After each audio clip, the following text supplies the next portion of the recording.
기도드리겠습니다.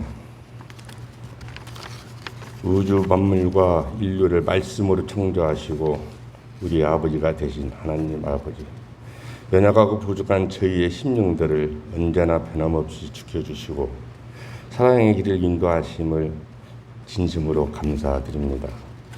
이 시간 마음과 정성을 다하여 경배와 찬양을 드리오니 이 예배를 기쁘게 받아주시옵고 민족의 명절을 맞이하여 온 가족이 만남으로 좋은 결실을 맺도록 힘주시고 기쁨으로 하나님께 영광 돌리는 시간 되게 하옵소서. 하나님 아버지, 지난 한 주간도 마음을 다하여 주님을 사랑하지 못한 것과 주님께서 저희를 사랑하신 것 같이 우리가 서로 사랑하지 못했음을 겸손히 고백합니다. 주님, 저희들을 긍휼히 여기사 용서하여 주시고 참여하는 심령을 주님의 모습을 되찾게 하시옵소서. 특히 우리 성도들 가운데 질병으로 고통받는 심령들이 있습니다. 아버지께서 친히 보살펴사 치료하여 주시고 그들이 보혈의 은혜로 온전히 건강하게 새 삶을 살 수 있도록 축복을 주시옵소서. 하나님 아버지, 코로나로 인하여 힘들어하는 가정, 교회, 국가 모두가 어려운 이때에 더욱 힘써 기도하게 하시며 자신을 비우고 버리고 죽이는 영적인 지혜를 주셔서 각자 처해진 자리에서 주어진 사명을 감당하기에 부족함이 없도록 은총을 허락하여 주시옵소서. 하나님 아버지, 지금 이 시간에도 우크라이나와 러시아가 원치 않는 긴 전쟁으로 인하여 고통 속에 처해 있는 우리 형제들이 있습니다. 저들을 긍휼히 여겨 주옵시며 굽이 살펴 주시옵소서. 속히 전쟁을 멈추게 하여 주시고 평화로 나아가게 하여 주시옵소서.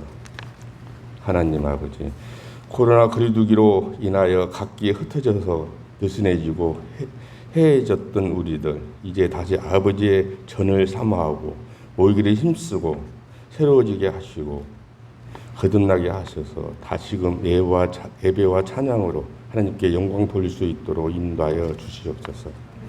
하나님 아버지, 이번 흰남노 태풍으로 인하여 어려움에 처해 있는 우리 형제 자매님들 힘내시고 고통에서 빨리 회복될 수 있게 기도하며 하나님의 은총이 넘치게 하시옵소서. 이 시간 주님의 말씀을 전하시는 목사님 양육간의 건강함을 허락하시고 대언하실 말씀이 저희의 마음밭에 잘 심겨져서 열매 맺는 삶이 되게 하시고 한 주간을 말씀 붙들고 살아갈 때에 승리하게 하옵소서. 이 모든 말씀 홀로 영광 받으시옵고 예수 그리스도의 이름으로 기도합니다. 아멘. 오늘 풀무불을 이긴 믿음이라는 말씀으로 함께 은혜를 나누고자 합니다. 지난주에 김희연 선교사님을 통해서 복음을 알지 못하는 이들에게 하나님의 말씀을 그들의 언어로 읽도록 하는 사역을 소개받았습니다.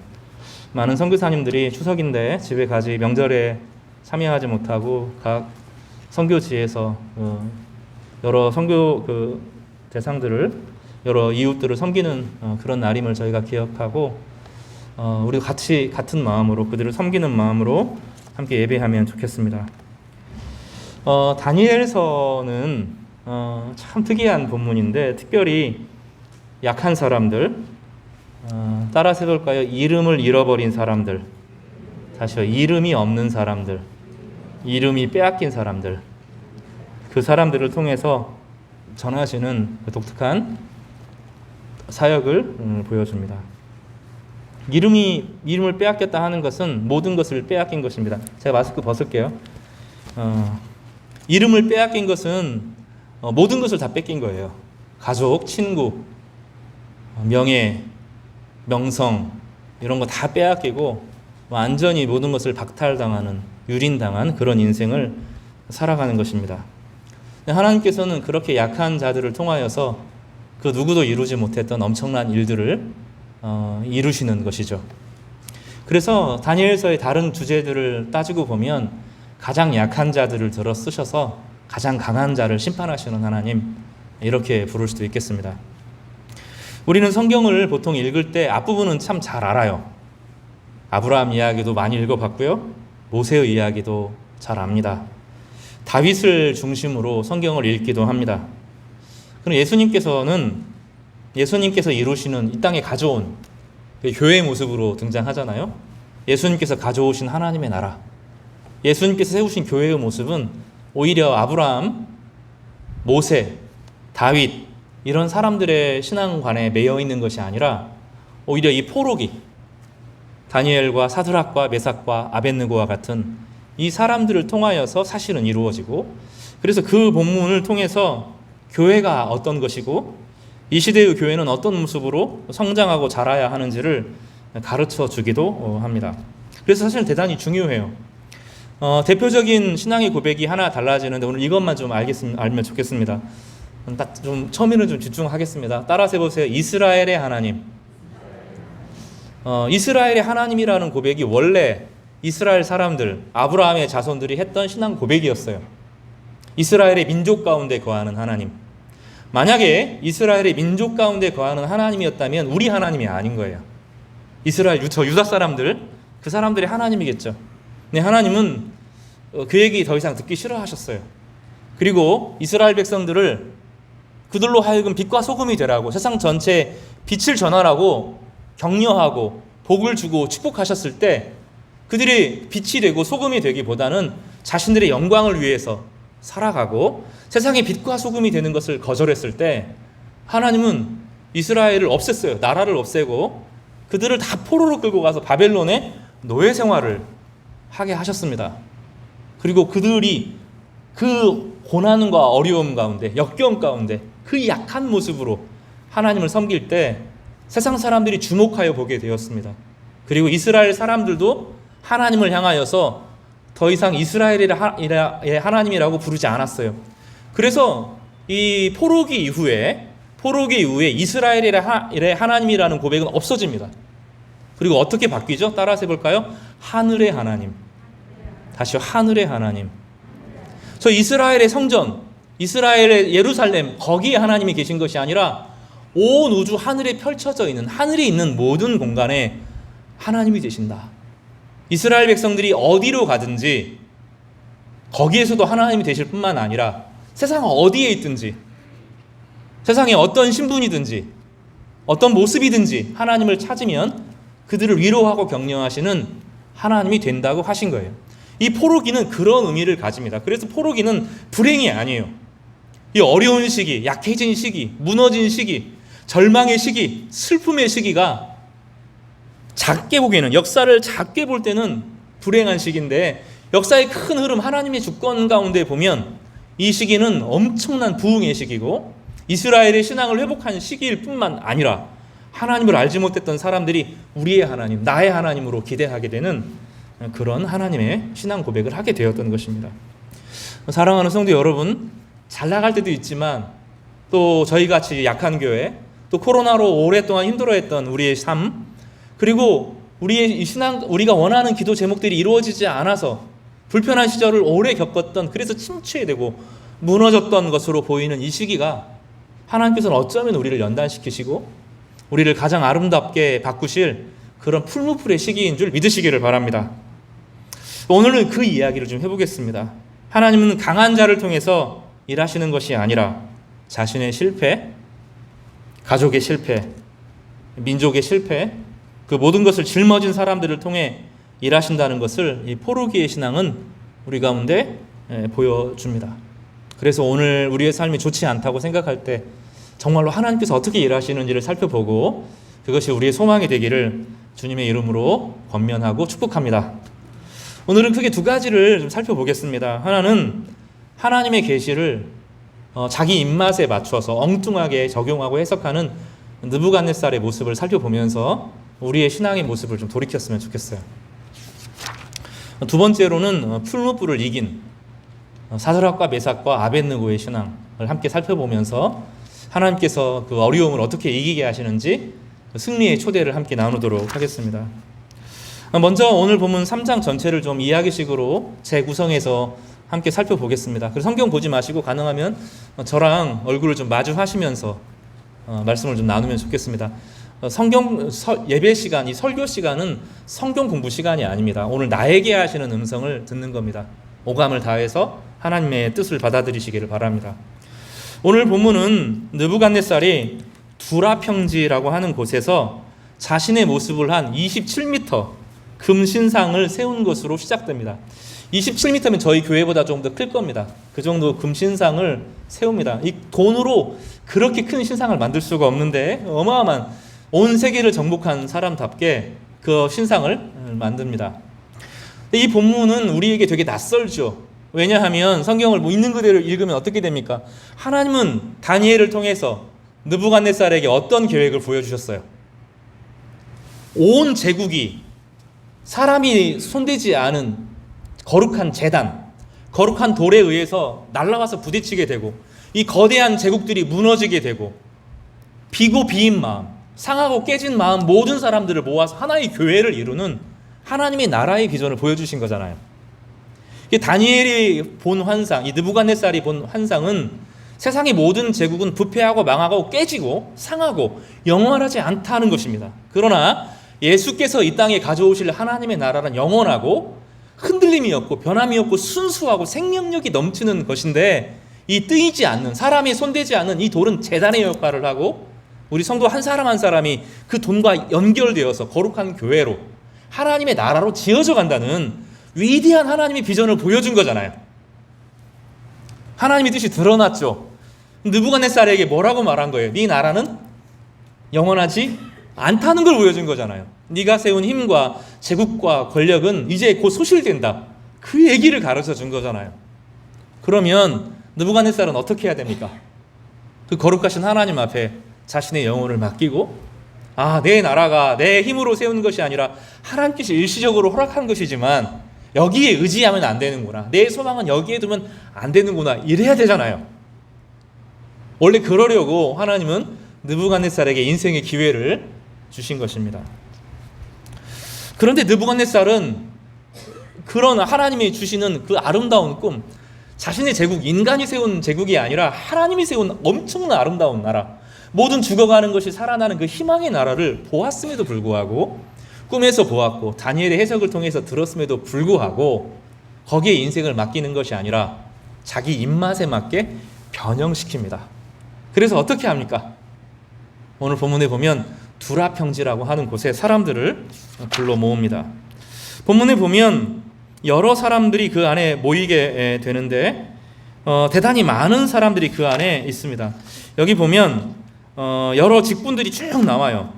하나님께서 많은 사람들, 행정관료, 법률과 꿈을 해석하는 사람들, 지방 관료들, 행정관들을 다 불러 모아서 그 앞에 낙성식을 치르게 하는 것입니다. 1절에서 7절까지 강조하는 것은 하나님의 계시를 우리가 얼마나 잘못 읽을 수 있는가 하는 것입니다. 꿈이 드러나고 계시가 드러났음에도 불구하고 자기 욕망에 맞춰서, 자기 입맛에 맞춰서 듣는 거예요. 하나님은 온 세상의 왕이 바로 자신이라고 선언했고 지금 느부갓넬의 성공, 느부갓넬이 세상을 다스리는 것도 하나님이 일시적으로 허락하신 것이라고 보여주신 거예요. 그러나 느부갓네살은 자신의 나라가 가장 위대하다고 이해했어요. 자신은 비로소 성공한 사람이라고 이해했습니다. 그래서 세상 모든 곳에 내가 왕임을 드러내기 위한 금신상을 만들고 그 앞에 절하라고 한 겁니다. 그 안에서 느부갓네살의 욕망이 다 드러납니다. 느부갓네살의 욕망이 무엇입니까? 남보다 더 큰 힘과 권력을 가지는 것입니다.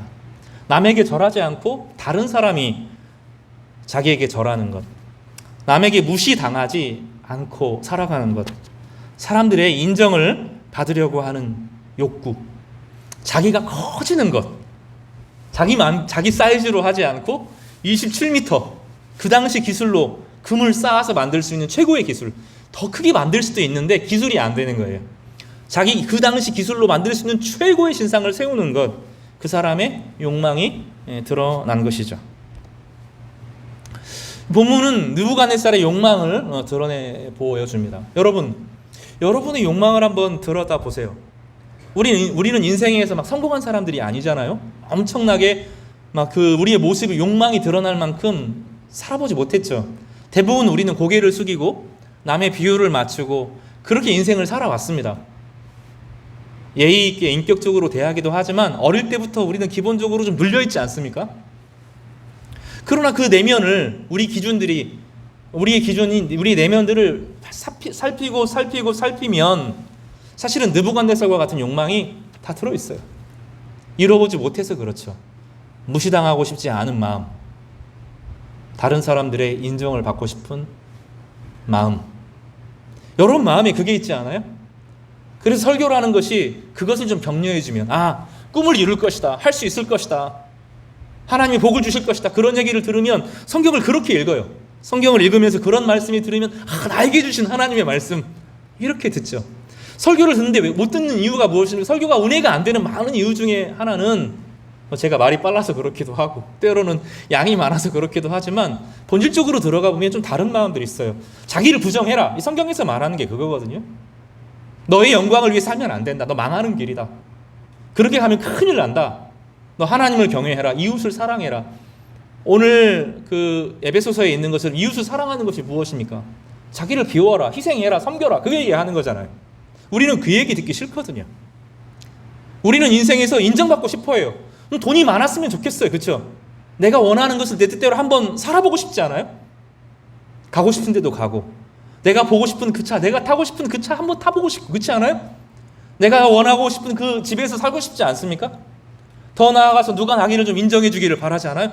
참 훌륭하십니다, 참 잘하십니다, 참 멋있습니다, 그런 얘기 듣고 싶잖아요. 우리 그렇게 인생을 못 살아와서 주님께서 그렇게 해주시기를 바라는 마음이 사실 우리 안에 있잖아요. 그걸 부추겨주면 행복해지고 즐거워지지 않습니까? 본문은 아니라는 거예요. 느부갓네살에 그런 나라는 없다. 세상에서 나오는 그런 나라는 다 우상의 나라고 그런 나라는 없다는 거예요.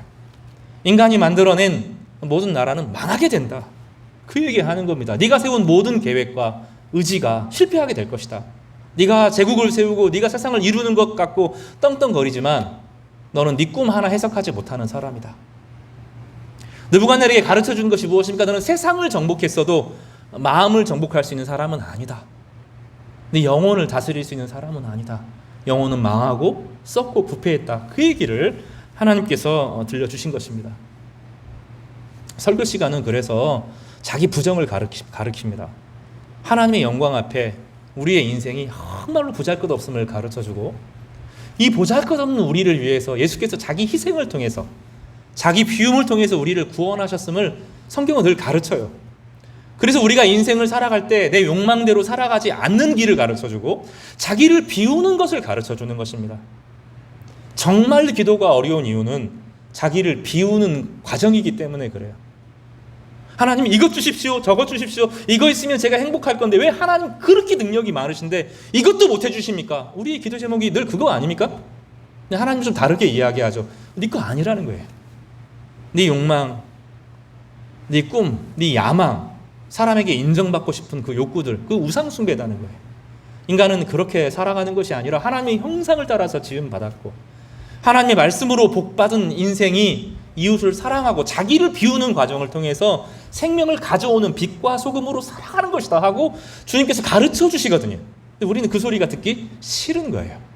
그러다가 어떤 축복의 말씀, 내 죄가 해결되지도 않았는데, 내가 그 죄 문제를 가지고 고심하고 아파하고 그 죄를 토해내지도 않았는데 하나님 말씀이 나를 축복하는 말씀 같으면, 야, 이건 나에게 주신 하나님 말씀이다, 적어놓고 붙여놓고 외우고 살아가는 거예요. 본문은 이거를 딱 뒤집습니다. 하나님의 나라는 순수한 나라, 사람의 욕망에 의해서 지배되지 않는 돌의 나라, 산돌이신 예수께서 우리를 그 안으로 초대하시고 주님의 사랑과 생명을 흘려보내시는 나라에 초대하신 거예요. 그 초대를 이 느부갓네살은 어떻게 받아들입니까? 자기 욕망으로 바꾸죠. 하나님 주시는 복을, 하나님 주신 나라를 자기의 나라로, 자기의 권세로, 자기의 세력으로 바꾸려고 하는 거죠. 그게 가능합니다. 왜 그렇죠? 세상을 정복했거든요. 그래서 사람들을 불러 모아서 신상을 만들게 합니다. 수많은 사람들을 그 안에 불러 모읍니다. 그리고 그들에게 하나님의 나라가 아닌 자신의 나라를 가르치고 섬기라고 하는 것입니다. 사랑하는 성도 여러분, 지난 한 주 여러분을 힘들게 한 것이 무엇이었습니까? 인정받지 못해서 그런 거 아닙니까? 하고 싶은 게 있는데 힘과 권력에 의해서 눌려서 하지 못한 것 때문에 아닙니까? 혹은 무시당해서 그런 거 아닙니까? 주님은 그 과정을 통해서 우리를 연단시키십니다. 그 가운데 우리를 겸손하게 하십니다. 내 힘과 내 권력이라고 하는 것이 내 우상이구나, 우상 덩어리구나, 내 안에 탐심으로 가득하구나, 이것을 주님께서는 보여주시고 가르쳐 주시는 거예요. 그래서 느부갓네살의 이 선택, 자신을 경배하도록 하는 선택은 하나님의 말씀을 거꾸로 이해하는, 자신의 계획과 생각이 펼쳐지도록 하는 도구로 사용하는 것입니다. 그리고 오늘 본문은 우리에게 상당히 심각한 질문을 던지는 거예요. 네 안에 숨겨진 욕망이 무엇이냐 하는 것이에요. 이제 느부갓네살은 신의 계시를 받았고 자신의 나라가 금나라다 이 이야기를 듣고 이제 막 좋아서 펄쩍펄쩍 뛰는 것입니다. 그 욕망이 다 드러나는 거죠. 욕망이 펼치고 욕망이 온 세상에 드러나고 그걸 정당화시킵니다. 세상의 모든 사람들로 하여금 자신에게 절하도록 요구하는 것입니다. 성도 여러분, 주님께서 여러분을 막으실 때, 주님이 여러분을 힘들게 하실 때 그것이 절대로 나쁜 것이 아닙니다. 진짜 하나님 나라를 주시기 위한 과정입니다. 세상 사람들이 꿈과 야망을 이루는 것을 보면서 절대로 부러워하지 마시기 바랍니다. 하나님께서 우리는 그런 방식이 아니라 빛과 소금이 되는 방식으로 사용하여 주실 것입니다. 그럼 그 은혜를 함께 누리시는 성도님 되시기를 간절히 바랍니다. 두 번째로 살펴볼 것은 이 풀무불을 이긴 세 사람의 믿음에 대해서 살펴보겠습니다. 12절을 좀 주목해서 좀 보겠습니다. 3장 12절을 같이 한번 읽겠습니다. 3장 12절입니다. 오늘 본문을 해석하는 중요한 키워드가 되는데요. 같이 읽겠습니다. 시작. 이제 몇 유다 사람 사드락과 메삭과 아벳느고는 왕이 세워 바벨론 지방을 다스리게 하신 자이거늘 왕이여 이 사람들이 왕을 높이지 아니하며 왕의 신들을 섬기지 아니하며 왕이 세우신 금 신상에게 절하지 아니하나이다. 바벨론 사람들이 질투를 느꼈어요. 다니엘에게는 감히 손을 댈 수가 없어요. 왜냐하면 왕의 꿈을 해석하고 꿈 너머에 있는 신적인 비밀을 가져오는 사람이잖아요. 그러면 다니엘 같은 사람을 이 바벨론 사람들은 거의 신적인 존재로 여긴 겁니다. 그러니 손대지 못하고 이제 사드락과 메삭과 아벳느고에게 트집을 잡습니다. 근데 오늘 3장에서 읽어볼 되게 중요한 이야기는 무엇이냐면 원래 이름이 있었잖아요, 그죠? 하나냐, 미사엘, 아사랴라는 이름이 있었어요. 그리고 1장에서는 그 이름을 소개를 합니다. 그런데 3장에 넘어가면 더 이상 그 이름이 안 나와요. 이 본문이 정말로 민족주의를 강조하고 유다 사람이 중요하다는 것을 강조하면 사드락과 메삭과 아벳느고라는 이름 대신 원 이름을 썼을 거예요. 근데 오늘 본문에서 사드락과 메삭과 아벳느고를 4번, 5번 강조하거든요. 그것은 그들의 이름을 완전히 뺏긴 사람들이라는 거예요. 그러면 그들의 이름을 뺏긴 것은 그들의 꿈과 소망과 가족과 직장과 미래가 그들의 포로로 잡히는 아무것도 아닌 존재라는 거예요. 우리나라의 신사참배를 하고 창시 계명을 하는 정도가 아니라 바벨론에 끌려가서 그 큰 제국의 힘 아래 완전히 눌린 아무것도 없는 사람들이라는 것입니다. 정말로 바닥으로 내려간 인생을 사는 거죠.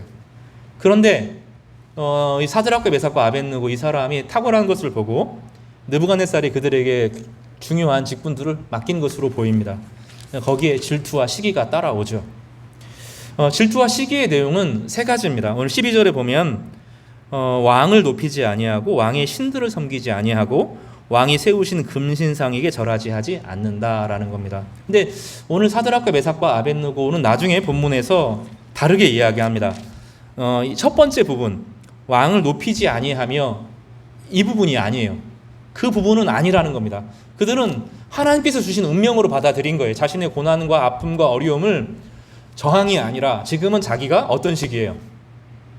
이스라엘 백성들의 모든 죄를 짊어지고 대신 고난을 당하고 대신 질고를 당하는 하나님의 형벌을 대신 당하는 시기로 이해하는 거예요. 그래서 그들은 아픔과 서러움이 있음에도 불구하고 그 시기를 수용하고 견뎌내는 겁니다. 억울하고 분하는 것이 아니라 하나님께서 우리가 그동안 잘못했던 삶들에 대해서 심판하신다. 그것을 우리에게 맡겼다라는 심정으로 하루하루를 살아가는 겁니다. 그들은 중보자의 마음을 가지고 살았던 것으로 보여요. 그래서 그들은 왕에게 충성을 하지만 우상에겐 절하지 않는 마음을 보여줍니다. 13절에 보면 느부갓네살이 왕이 노하고 분하여 사드락과 메삭과 아벳느고를 끌고 오라고 말하며 드디어 그 사람들을 왕의 앞으로 끌어온지라. 만약에 그들이 세력이 있고 힘이 있고 권력이 있으면 왕이 명한다고 해도 끌려갈 필요가 없을 것입니다. 이 13절은 그들의 무기력을 보여줘요. 그들을 변호할 정치 세력이 하나도 없는 겁니다. 나중에 다니엘도 그런 모습을 보여주고요.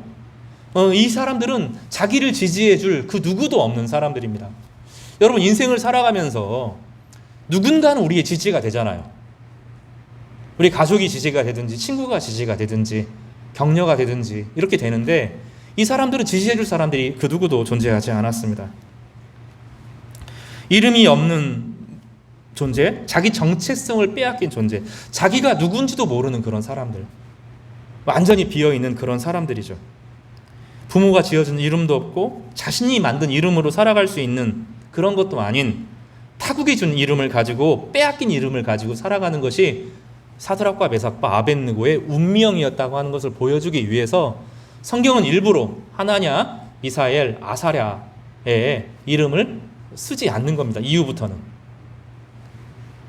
우리는 참된 내가 되고 싶어 하죠. 어떤 꿈을 이루기를 바라고 무언가를 성취를 바라고 누군가 자기를 이해해 주기를 바라고 누군가 자기를 알아주고 날 때 하나님께서 자기를 사랑한다고 느끼지 않아요? 여러분, 하나님의 사랑을 느낄 때가 언제입니까? 내 일이 안 될 때, 내 일이 망하고 있을 때, 실패할 때 하나님이 나를 사랑한다는 것이 느껴집니까? 성경은 좀 다르게 이야기합니다. 느부갓네살 같이 세상의 모든 것을 다 가지는 것이 하나님의 사랑을 받는 것이 아니라는 거예요. 반대로 이름까지 빼앗기고 자기 정체성까지 무너지고 돈도 명예도 권력도 인정해주는 사람도 아무도 없는 텅 비어있는 바로 이 존재들이 하나님과 가장 가까운 존재라는 거예요.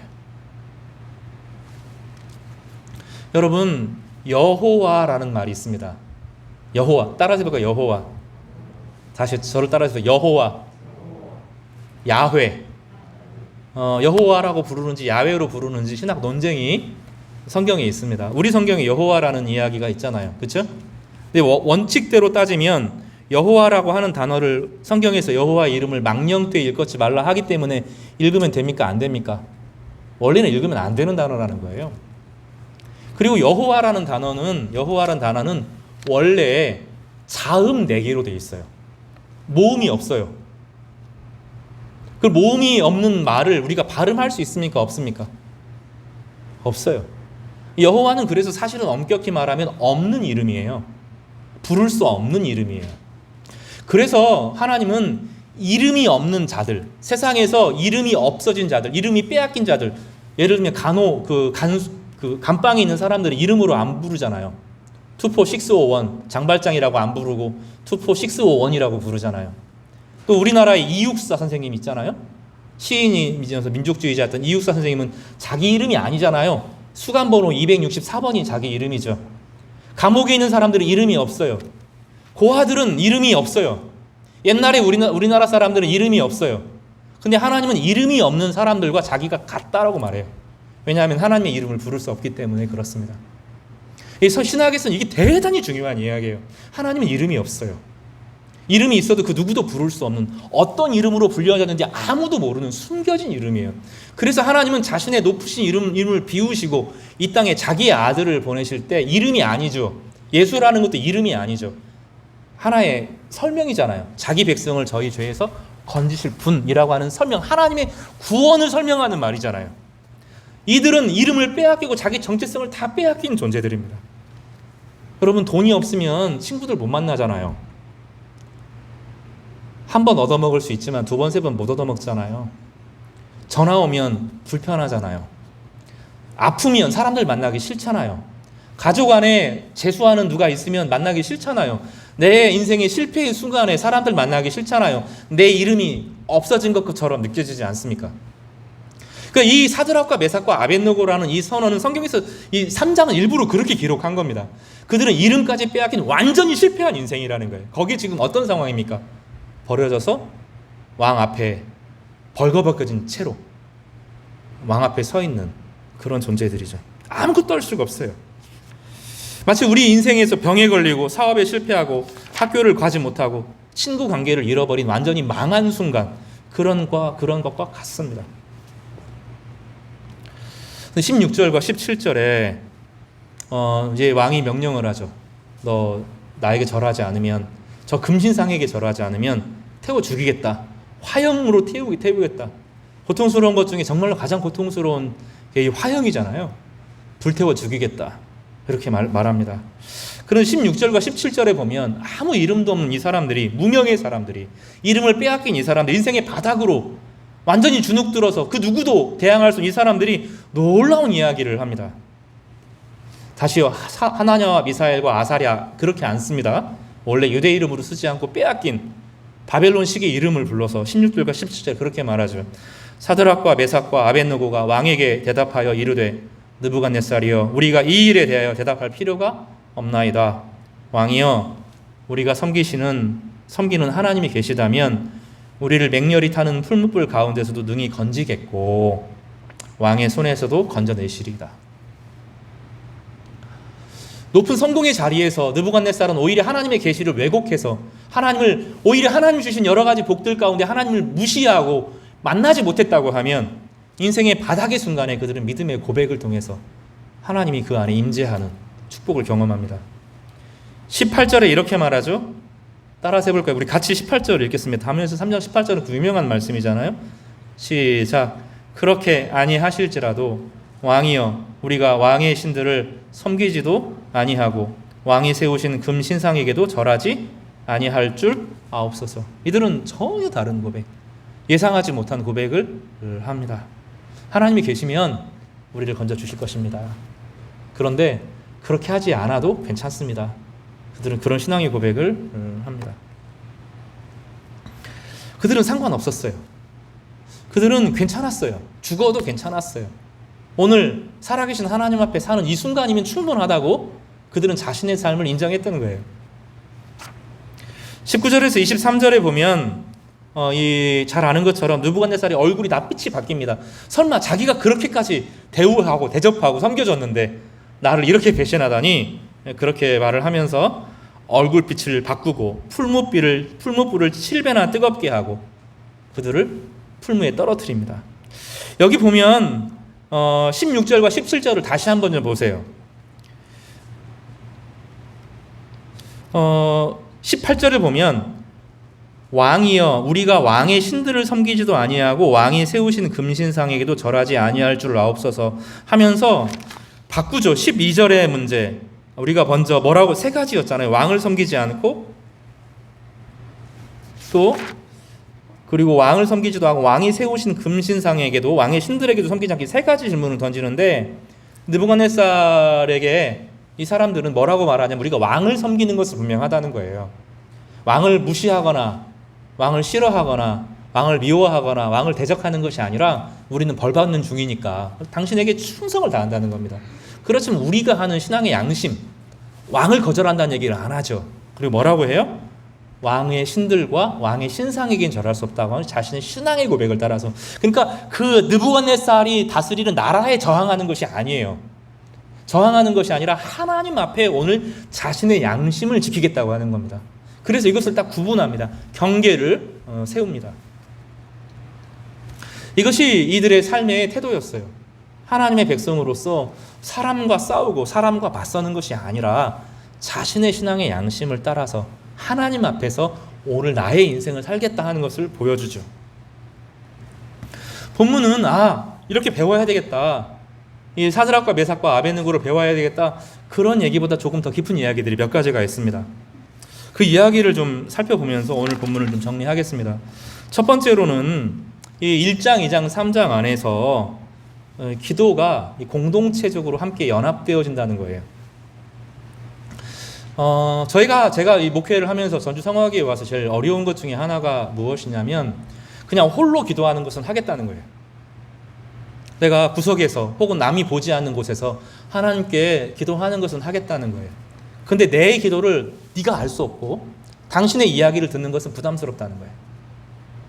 내가 내 연약한 부분과 내 약한 부분을 삶으로 나누어서 공동체적인 기도를 하는 것이 저희 교회는 되게 어렵더라고요. 대단히 불편해합니다. 그냥 기도는 하나님께 하면 되는 거지. 왜 내 이야기를 다른 사람에게 이야기해야 되는데? 왜 부끄럽게 내 수치를 이야기하고 내 부끄러운 것을 이야기하고 드러내야 되는데? 이런 마음들이 있거든요. 근데 신앙생활은 두 가지 기도가 다 필요한 겁니다. 한편으로는 하나님 앞에 정직하게 서서 홀로 계신 하나님 앞에 정직하게 대하는 것도 필요하지만 또 한편으로는 중보기도가 필요한 거예요. 서로가 서로를 세우는 중보를 통해서 자기의 연약함을 드러내는 것이 필요하죠. 다니엘과 사드락과 메삭과 아벳느고는 1장에 보면 1장 8절에 하나님 앞에 뜻을 정합니다. 이 뜻을 정한다는 것은 기도로 결심했다는 말인데 이들은 홀로 개개인이 선 것이 아니라 사드락과 메삭과 아벳느고 그리고 다니엘과 같은 4명의 신앙 공동체로 이 다 바벨론과 맞선 거죠.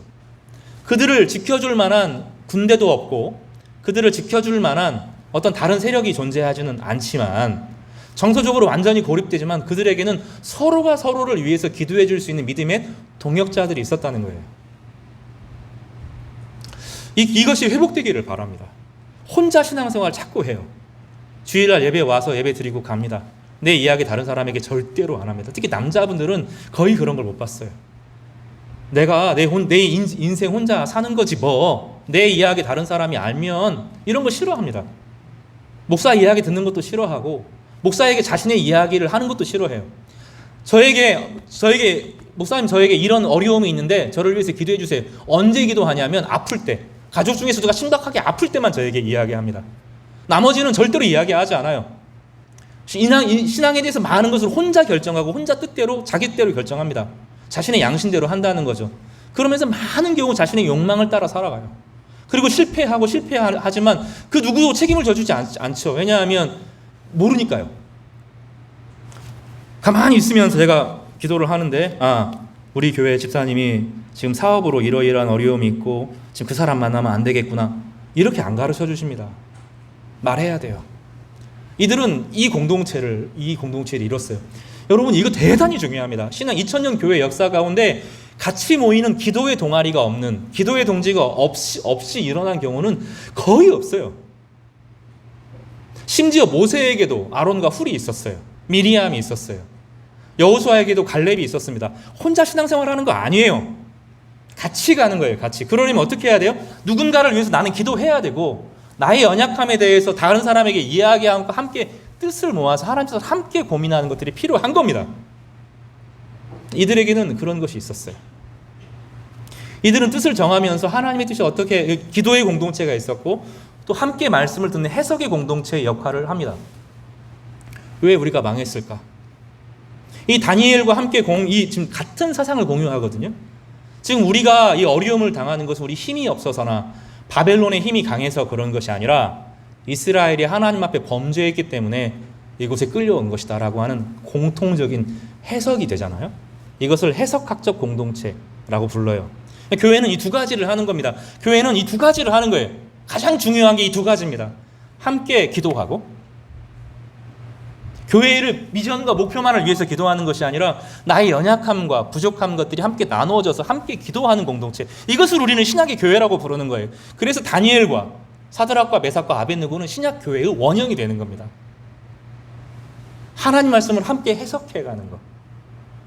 이들은 다니엘과 신앙을 함께 공유하면서 지금 이 상황은 하나님이 우리에게 주신 것이다. 우리의 가장 약한 순간에 하나님 우리를 가장 강하게 하신다. 이 믿음을 공유한 것이죠. 열흘간의 어려움을 겪으면서 그들은 고기를 먹지 않고 포도주를 먹지 않는 채식을 먹으면서 하나님의 뜻이 무엇인가를 깊이 고민했을 거예요. 그리고 다니엘을 통해서 하나님의 계시가 드러났을 때 정말로 하나님께서 원하시는 나라가 제국에 있지 않고 기도 공동체 안에 언젠가 오실 메시아의 나라에 있음을 기억하고 거기에 마음을 다 둔 것입니다. 사랑하는 성도 여러분, 저희 교회가 이런 교회가 되기를 바랍니다. 함께 기도하고 함께 기도해주고 함께 하나님 말씀을 알아가고 그 안에 인생 전체를 세우는 그런 은혜와 축복이 우리 모두에게 임하기를 간절히 바랍니다. 이게 첫 번째 이 다니엘의 공동체, 사드락과 메삭과 아벳느고의 공동체의 특징입니다. 두 번째는 이들은 성장했어요. 따라서 해볼까요? 믿음의 성장. 로마서 1장 17절에 보면 복음에는 하나님의 의가 나타나서 믿음으로 믿음에 이르게 하나니 기록된 바 오직 의인은 믿음으로 말미암아 살리라 함과 같으니라. 여러분 풀무불 앞에 당장 서가지고 불탈 거 그게 무섭지 않은 사람이 어디 있을 것 같아요? 다니엘, 사드락과 메삭과 아벳느고가 그 사람들이 앞에 엄청나게 몇천 명, 몇만 명, 몇백만 명 이 사람들이 모였을 거예요. 그 평지에 사람들이 막 모여 있고 거기 군인들 도열해 있고 막 풀무불이 막 하고 나는데 거기 던질 때 왕 앞에서 뭐 자신 있습니다. 이렇게 가지는 않았을 거예요. 두렵고 떨렸을 겁니다. 힘들었을 거예요. 그러나 그들은 한번 경험이 있어요. 어떤 경험이 있습니까? 기도로 이겨본 경험이 있는 거죠. 믿음이 갑자기 성장하지 않습니다. 믿음은 갑자기 없어지지도 않아요. 서서히 없어져서 믿음이 파산합니다. 그런가 믿음은 도전과 내가 하나씩 하나님 말씀을 순종해 보면서 그것이 내 삶의 역사로 축적되면서 하나님이 하실 수도 있겠다. 하나님이 살아계시다. 그리고 거기에 조심스럽게 발을 내딛는 거죠. 처음에 이 사드락과 메삭과 아벳느고는 풀무불이 들어갈 믿음은 분명히 없었을 거예요. 그러나 어떤 믿음의 경험이 있습니까? 채식을 해도 괜찮다. 그 경험이 있죠. 채식을 해도 하나님께서 그들과 함께 하신다. 그들이 고기를 먹는 사람보다 포도주를 먹는 사람들보다 더 건강하다. 확인해 보았잖아요. 그리고 다니엘이 하나님의 뜻을 해석하는 것을 확인해 보았잖아요. 그러니 말씀의 순종이 그들의 삶을 만들어내는 거죠. 그러니까 작게, 여러분 엄청나게 도전하라는 게 아니에요. 오늘 하나님 말씀을 읽은 한 말씀에 작게 순종하는 겁니다. 믿음의 공동체 안에서 하나를 순종하는 거죠. 다시 하나를 순종하는 것입니다. 그리고 믿음에서 믿음으로, 불완전한 믿음에서 더 건강한 믿음으로. 완전한 믿음은 아니에요. 우리가 인생을 살면서 완전한 믿음을 가질 수는 없는 것 같아요. 불완전한 믿음에서 조금 더 완전한, 조금 더 성숙한 믿음으로, 미성숙한 믿음에서 조금 더 성숙한 믿음으로 자라가는 거예요. 그래서 여러분 오늘 잘해야 됩니다. 오늘 자라나야 돼요. 언젠가 내가 자라가겠지. 그렇게 생각하지 마시고 오늘 나에게 주신 한 말씀을 읽고 듣고 묵상하면서 그 말씀에 순종하고 그것들이 차곡차곡 그 가운데 어느 순간 하나님께서 임재하시고 기도에 응답하시는 은혜를 누리게 될 것입니다. 세 번째로는 이들이 왜 금신상에 절하지 않았을까요? 그들은 보았던 거예요. 그냥 무턱대고 대드는 것이 아니고 하나님께서 역사를 이루어 가시는 것을 보았어요. 유다 나라가 예레미야의 말에 의해서 망하는 것을 보았습니다. 하나님 말씀대로 망했어요. 하나님 말씀대로 포로가 되었어요. 하나님 말씀대로 그들은 포도주를 먹지 않아도 건강했어요. 하나님 말씀대로 다니엘이 꿈을 해석하는 것을 보았어요. 그들이 금신상에게 절하지 않았던 이유는 더 큰 하나님을 발견했기 때문이에요. 진짜로 하나님께서 삶의 주권자이심을 그들이 경험했기 때문입니다. 여기까지 오는 것은 쉽지 않았지만 그 살아계신 하나님에 대한 삶의 고백이 그 풀무불을 이기게 했던 것입니다. 마지막으로 살펴볼 것은 이들에게 하나님께서 동행하셨다는 겁니다. 우리 그 말씀 읽고 마칠게요. 3장 후반절을 함께 좀 보겠습니다.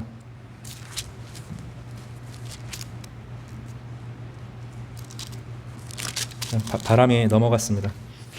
3장 그 20절 24절 말씀 같이 읽어보겠습니다. 시작. 3장 시작. 그때 느부갓네살 왕이 놀라 급히 일어나서 모사들에게 물어 이르되 우리가 결박하여 불 가운데 던진 자는 세 사람이 아니었느냐 하니 그들이 왕에게 대답하여 이르되 왕이여 올소이다 하더라.